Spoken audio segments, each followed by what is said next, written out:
काजल की कोठरी में कैसो हूँ सयानो जाए, एक लीक काजल की लागी है पे लागी है। अर्थात काजल की कोठरी में कितना भी बड़ा समझदार और होशियार व्यक्ति चला जाए, उसके शरीर पर काजल की पतली सी लकीर अवश्य कहीं न कहीं पर लग जाएगी।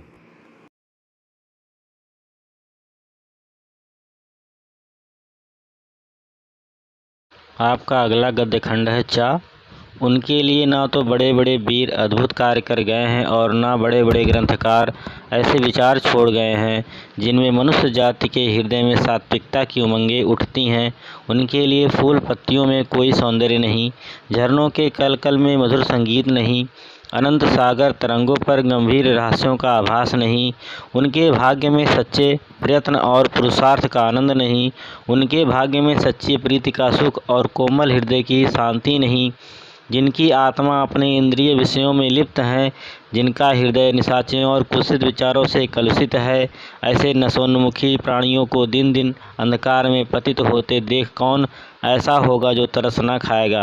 उसे ऐसे प्राणियों का साथ नहीं करना चाहिए।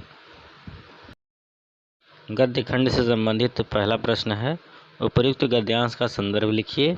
उत्तर, संदर्भ है प्रस्तुत गद्य खंड हमारी पाठ्यपुस्तक हिंदी के मित्रता नामक पाठ से लिया गया है, जिसके लेखक आचार्य रामचंद्र शुक्ल जी हैं। प्रश्न 2 है, गद्यांश के रेखांकित अंश की व्याख्या कीजिए। उत्तर है, रेखांकित अंश की व्याख्या जो कि इस प्रकार है। प्रस्तुत पंक्तियों में लेखक कहता है कि यदि आपकी जान पहचान और मित्रता ऐसे सौहदों से हो गई है जो अमीरों की बुराइयों और मूर्खता की नकल करते हों, दिन रात नए नए बनावट और श्रृंगार में रहते हों, यहाँ वहाँ महफिल में हंसी ठट्ठा करते हों, गलियों में खड़े होकर के सिगरेट को पीते हुए हंसी मजाक और धुएं उड़ाते हों, ऐसे नवयुवकों के लिए यह जीवन, यह संसार एकदम शून्य है। ऐसे लोगों से दूर रहना चाहिए। ऐसे लोग कभी भी सच्चे आनंद को प्राप्त नहीं कर सकते। उनके लिए तो यह संसार सुंदर और उक्त वाले हैं, लेकिन उनका जो आचरण है वह गलत है। ऐसे लोगों को प्रकृति में फूल पत्तियों में कोई भी सौंदर्य, कोई भी सुंदरता नहीं दिखाई देती। ऐसे व्यक्ति झरनों के कलकल के मधुर संगीत को भी नहीं समझ पाते हैं। अनंत सागर के तरंगों में जो गंभीर रहस्य छिपा हुआ है, उस रहस्य का कभी भी आभास नहीं कर पाते हैं। ऐसे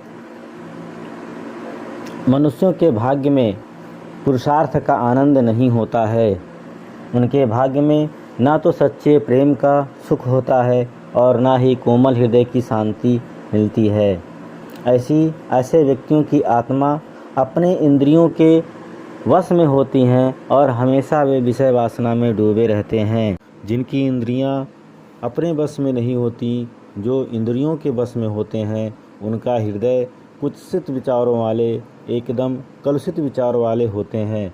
ऐसे नशा में चूर रहने वाले प्राणियों जो दिन दिन करके प्रत्येक दिन अंधकार में डूबने वाले हैं, नष्ट होने वाले हैं, ऐसे लोगों को देखकर तरस कौन नहीं खाएगा।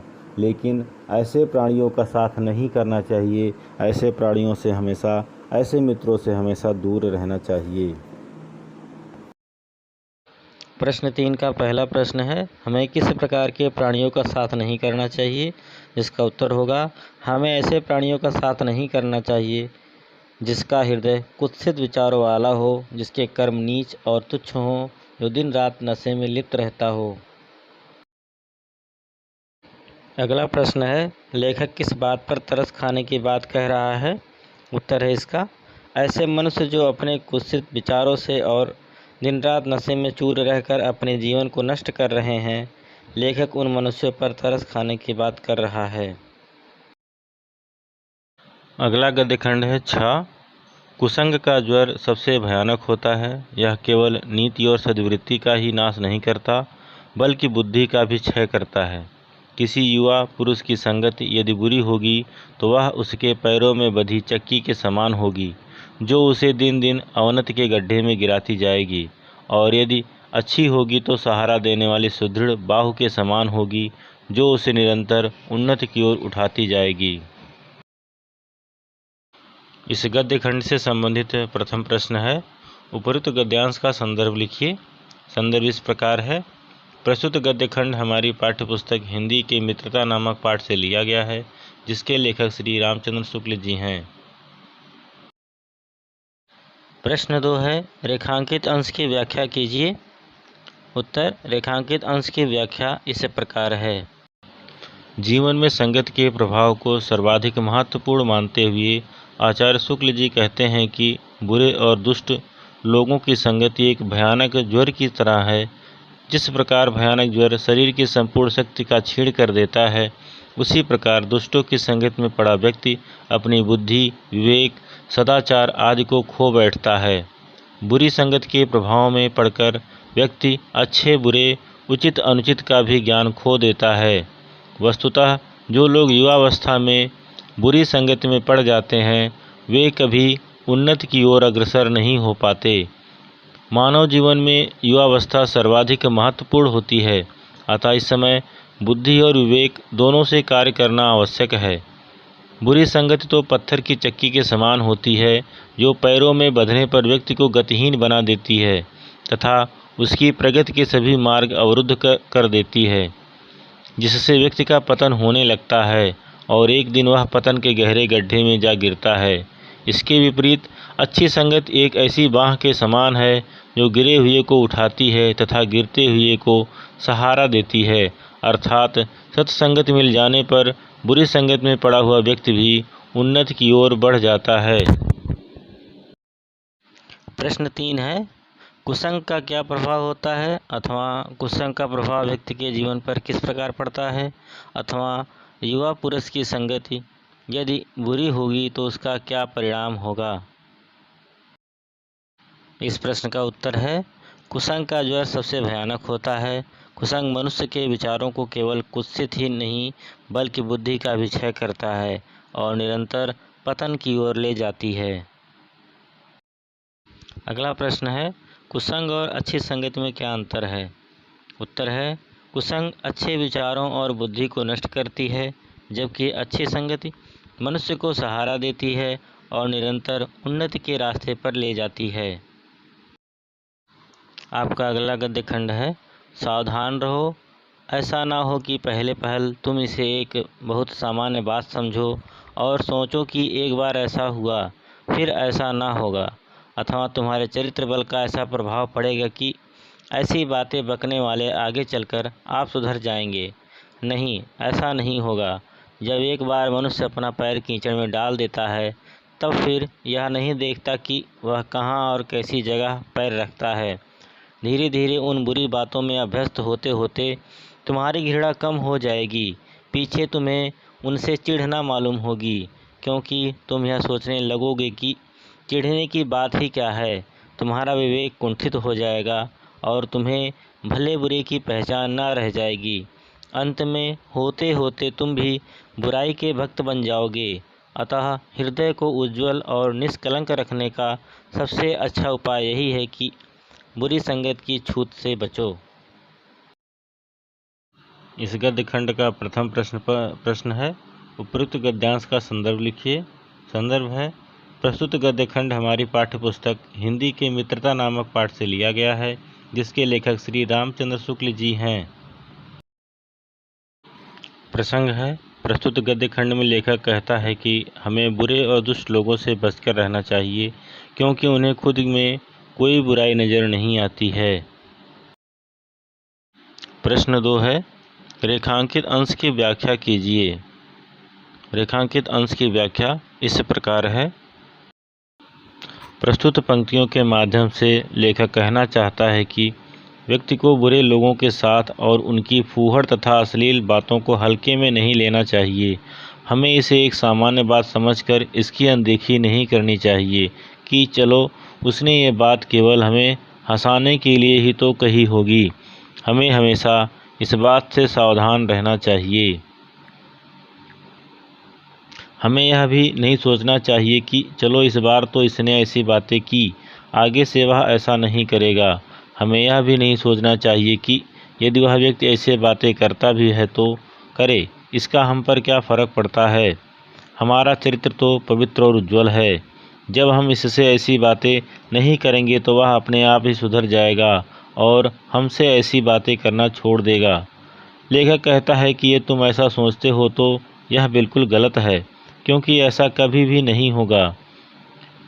क्योंकि जब मनुष्य बुराई की ओर एक कदम बढ़ा देता है और वह उस बुराई को एक बार अपना लेता है तो वह फिर यह सोचना छोड़ देता है कि वह जिस बुराई की ओर बढ़ रहा है उससे उसके चरित्र पर कितना बड़ा कलंक लग सकता है, इससे उसकी सामाजिक प्रतिष्ठा और चरित्र का कितना पतन हो सकता है।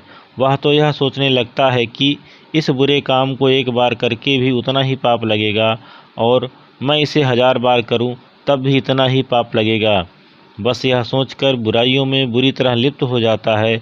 जब व्यक्ति धीरे धीरे उन बुरी बातों का अभ्यस्त हो जाता है तब उन बातों के प्रति उसकी घृणा भी कम होती जाती है। इस घृणा के कम होते ही फिर उसे उन बातों और उन बुरे व्यक्तियों में से किसी प्रकार की कोई चिढ़ नहीं रह जाती। हम सोचने लगते हैं कि इसमें चिढ़ने वाली तो कोई बात ही नहीं है। इस प्रकार हमारी उचित अनुचित करने वाली विवेक शक्ति समाप्त हो जाती है और हमें भले बुरे की कोई पहचान नहीं रह जाती है। प्रश्न 3 है, हृदय को उज्ज्वल रखने का क्या उपाय है? उत्तर है, हृदय को उज्ज्वल और निष्कलंक रखने के लिए हमें बुरी संगत से बचना चाहिए।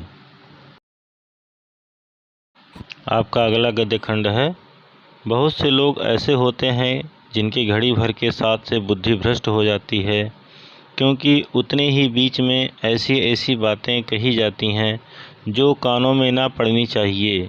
चित्त पर ऐसे प्रभाव पड़ते हैं जिससे उसकी पवित्रता का नाश होता है। बुराई अटल भाव धारण करके बैठती है। बुरी बातें हमारी धारणा में बहुत दिनों तक टिकती हैं। गद्यखंड पर आधारित प्रथम प्रश्न है, उपरोक्त गद्यांश का संदर्भ लिखिए। उत्तर, संदर्भ है, प्रस्तुत गद्यखंड हमारी पाठ्यपुस्तक हिंदी के मित्रता नामक पाठ से लिया गया है, जिसके लेखक श्री रामचंद्र शुक्ल जी हैं। प्रश्न 2 है, रेखांकित अंश की व्याख्या कीजिए। उत्तर, रेखांकित अंश की व्याख्या इस प्रकार है। प्रस्तुत पंक्तियों में लेखक कहता है कि बहुत से ऐसे लोग होते हैं जिनकी बुद्धि भ्रष्ट होने में ज़्यादा समय नहीं लगती है, पल भर में ही उनकी बुद्धि भ्रष्ट हो जाती है, क्योंकि उतनी ही देर में मित्र के द्वारा ऐसी ऐसी बातें कही जाती हैं जो वस्तुतः कानों में नहीं पड़नी चाहिए, फिर भी वो कानों के माध्यम से हमारे हृदय में प्रवेश करती हैं और अपना प्रभाव दिखाती हैं, जिससे हमारी पवित्रता का नाश होता है और बुद्धि भ्रष्ट हो जाती है। बुराई सदैव अटल भाव का धारण करके बैठी रहती है। बुरी बातें हमारी धारणा में, हमारी याददाश्त में बहुत दिनों तक टिकी रहती हैं, वह भूले से भी नहीं भुलाती हैं। इसलिए हमें ऐसे लोगों का साथ नहीं करना चाहिए जो हमेशा विषय वासना में व्यस्त हों और हमेशा गंदी गंदी बातें ही करते रहते हों, अच्छी बातें ना करते हों, क्योंकि बुरी बातें हमारे मन मस्तिष्क में सदैव के लिए घर कर जाती हैं, सदैव के लिए टिक जाती हैं।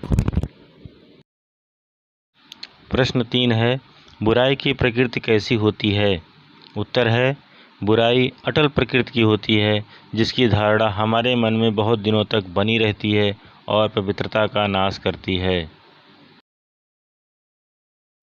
मित्रता पाठ के बाकी भाग का प्रश्नोत्तर आपको अगले वीडियो में प्रदान किया जाएगा।